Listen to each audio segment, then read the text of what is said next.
Every Wednesday, the Pope addresses people who gather in St. Peter's Square, and he gives a little lesson. For the past few months, Pope Benedict has used this weekly audience as an opportunity to talk about the doctors of the Church, enlightened and enlightening teachers of the faith. But today, he'll talk about this week, what we call Holy Week, and the holy days just ahead of us.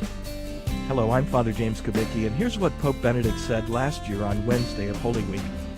We are living the holy days that invite us to meditate on the central events of our redemption, the core of our faith. Tomorrow, the Easter Triduum begins, the fulcrum of the whole liturgical year in which we are called to silence and prayer in order to contemplate the mystery of the passion, death, and resurrection of the Lord. I therefore urge you to live these days intensely, so that they may decisively direct the life of each one to generous and convinced adherence to Christ, who died and rose for us.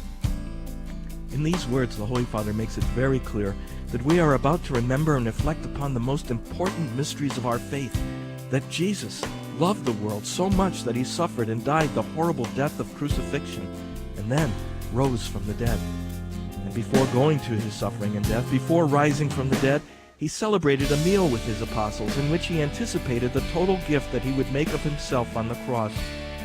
Tomorrow, we'll begin what's called the Easter Triduum with a solemn celebration of the Eucharist, with a focus on the Last Supper, when Jesus took bread and wine and told his disciples to eat and drink, for these had become his very body and blood. Let's pray for ourselves and all Christians, that in the coming days we may deeply contemplate the love of God revealed in the Eucharist, in the passion and death of Jesus, and in his resurrection.